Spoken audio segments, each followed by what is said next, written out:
मित्रांनो नमस्ते। आपल्या टेक्स्टिप या यूट्यूब चॅनलवर आपल्या सर्वांचे खूप खूप स्वागत आहे। मित्रांनो, एसटी महामंडळाकडून जी चालक व वाहक पदे जाहिरात करण्यात आलेली आहे त्याविषयीचे आपण व्हिडिओ पाहत आहात आणि आपण सर्वजण पण त्या व्हिडिओंना खूप चांगला प्रतिसाद देत आहात, त्याबद्दल आपले खूप खूप धन्यवाद।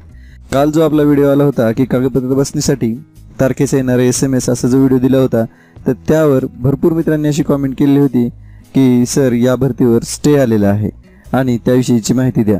तर इथे पहा भरपूर मित्रांनी असं विचारलेलं आहे, सांगितलेलं आहे की या भरतीवर काय झालेलं आहे, स्टे आलेला आहे। आणि काही जणांनी सांगितलं होतं की सर पेपरमध्ये पण याविषयी बातमी आलेली आहे की भरतीवर स्टे आलेला आहे आणि खूप जणांनी चिंता व्यक्त केली होती की सर की आम्हाला एवढे मार्क आहेत, आमची भरती होणार आहे का नाही याविषयी। तर मलाही वाटलं की खरंच आपण भरतीवर स्टे आलेला आहे का नाही याविषयीची माहिती देणं खूप गरजेचं आहे। त्यानंतर मी अधिक माहिती घेण्याचा प्रयत्न केला। तर इथे पहा एसटी महामंडळाची जी आपली वेबसाईट आहे MSRTC एक्झाम 2018 ही जी यावर आपण बघितल्यानंतर इथे कसलीही सूचना देण्यात आलेली नाही किंवा काही इथे सांगण्यात आलेलं नाही की भरतीवर स्टे आलेला आहे की नाही, असं काही इथे कळवण्यात आलेलं नाही। त्यानंतर मित्रांनो, मी थोडा शोध घेतल्यानंतर अशी एक बातमी मला सापडलेली आहे। पुण्यनगरी पेपरच्या नागपूर आवृत्तीमध्ये दिनांक 16 तारखे रोजी एक बातमी आलेली आहे की एसटी महामंडळाच्या पदभरतीस उच्च न्यायालयाची स्थगिती अशी। इथे ही बातमी सापडली मला आणि खरोखरच आपली जी एसटी महामंडळाची भरती आहे त्यावर सध्या स्टे आलेला आहे। उच्च न्यायालयाचं जे नागपूर खंडपीठ आहे त्यांनी तसा एक निर्णय दिलेला आहे की सध्या या भरतीवर स्थगिती म्हणून। तर तो काय निर्णय आहे, तर काय बातमी आहे ती बातमी आपण पाहून घेऊयात। तर आणि यापूर्वी जर आपण माझ्या चॅनलला सबस्क्राईब करून घेतलेलं असेल तर आपले खूप खूप धन्यवाद, आणि जर केलेलं नसेल तर लगेच सबस्क्राईब करून घ्या आणि समोरच्या बेल आयकॉनला पण क्लिक करण्यास विसरू नका, जेणेकरून माझा येणारा प्रत्येक व्हिडिओ आपण सर्वप्रथम पाहू शकता। तर इथे बघा ही बातमी अशी आहे की एसटी महामंडळाच्या पदभरतीस उच्च न्यायालयाची स्थगिती अशी ही बातमी आहे। आणि ही बातमी काय आहे हे आपण व्यवस्थितरित्या जाणून घेऊयात। तर इथे पहा बातमीमध्ये काय म्हणलेलं आहे, एसटी महामंडळात निवड झालेल्या चालक व वाहकांना नियुक्तीचे आदेश न देताच नव्याने पदभरती करू पाहणाऱ्या परिवहन महामंडळाला उच्च न्यायालयाने चपराक लावीत नवीन नियुक्तीस स्थगिती दिली आहे। न्यायालयाच्या या आदेशामुळे विदर्भातील निवड झालेल्या 139 बेरोजगारांच्या आशा वाढल्या आहेत।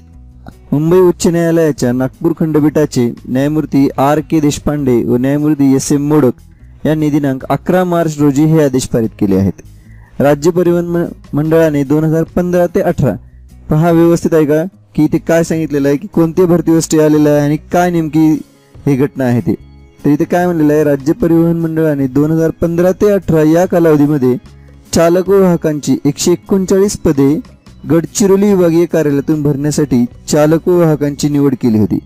मित्रांनो, 2015 ते 2018 या कालावधीमध्ये गडचिरोली विभागामधून एक जाहिरात देण्यात आली होती आणि त्यामध्ये चालक व वाहकांची 139 पदे भरावयाची होती आणि त्यामधून ते पदे भरण्यासाठी विभागीय कार्यालयातून भरण्यासाठी चालक वाहकांची निवड केली पण होती। काही युवकांची निवड केली होती, त्यांची प्राथमिक चाचणी झाली व युवकांची वैद्यकीय तपासणीही झाली होती। केवळ नियुक्तीचे आदेश देणे बाकी असताना या युवकांना नियुक्तीचे आदेश न देताच ज्यांची निवड झाली होती त्यांना फक्त आता ऑर्डर द्यायचे राहिलेले होते, तर त्यांना ऑर्डर न देताच राज्याचे परिवहन मंत्री दिवाकर रावते यांनी या निवड प्रक्रियेत हस्तक्षेप करीत प्रादेशिक भेदभाव केला व कोकणच्या युवकांचीच भरती केली, म्हणजे फक्त कोकण विभागाचीच भरती केली असे बातमीमध्ये सांगितलेलं आहे आणि उर्वरित निवड रद्द केली होती। आणि जे हे 139 पद होते त्यामधले जे उमेदवार होते त्यांनी काय केलं की नागपूरचं जे खंडपीठ आहे त्यामध्ये त्यांनी एक याचिका दाखल केली होती की या भरतीवर स्टे आणावा आणि आमचे जे अगोदरचे पदे आहेत ते भरून घ्यावीत असं त्यांनी याचिका केली होती। तर यावर काय केलं मित्रांनो पहा, तर नागपूर खंडपीठात याचिका दाखल केली होती। ही याचिका गांभीर्याने घेत खंडपीठाने महाराष्ट्र राज्य मार्ग परिवहन महामंडळाला नोटीस बजावली आहे। सोबतच पुढील आदेशापर्यंत कोणत्याही नवीन नियुक्त्या करू नयेत असे आदेश पारित केले आहेत। आणि इथे पहा काय म्हणतात की विदर्भातील निवड झालेल्या 139 बेरोजगारांना नियुक्ती आदेश डावलून नव्याने भरती प्रक्रिया राबविण्याचा राज्य परिवहन मंडळाचा डाव उच्च न्यायालयाने दिलेल्या निर्णयाने हाणून पाडला असून न्यायालयातून आपल्याला न्याय मिळेल अशी आशा युवकांमध्ये निर्माण झाली आहे। तरी काय बातमी आहे मित्रांनो की 2015 ते 18 मध्ये गडचिरोली विभागीय कार्यालयाकडून चालकांची व वाहकांची 139 पदे भरण्यासाठी एक जाहिरात देण्यात आली होती आणि त्या जाहिरातीची संपूर्ण प्रक्रिया पण पार पडली होती। मात्र त्या युवकांना ज्यावेळेस नियुक्तीचे आदेश द्यायचे होते म्हणजे त्यांना ऑर्डर द्यायचे होते त्याच वेळेस राज्य मार्ग परिवहन महामंडळाकडून ही भरती कॅन्सल केली गेली आणि नवीन जाहिरात करण्यात आली.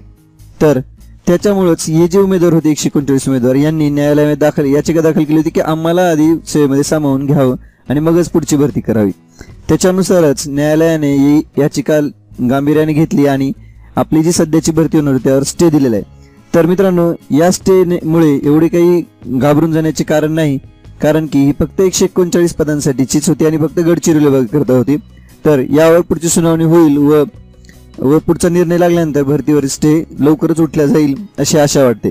तर मित्रांनो, त्यानंतर आपले जे यानंतर कागदपत्र पडताळणी होणार आहेत त्यासाठीचे आपण तयारीला लागावं, वाहन चालवण्याच्या चाचणीसाठी सराव करावा आणि यानंतर जो आदेश येईल त्याकडे आपल्या सर्वांनी लक्ष ठेवणं खूप गरजेचं आहे.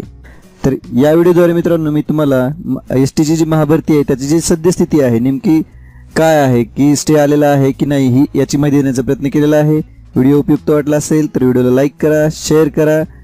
तसेच अशा उपयुक्त व्हिडिओसाठी आपल्या टेक्स्टिपिया चॅनलला सबस्क्राईब करण्यास विसरू नका.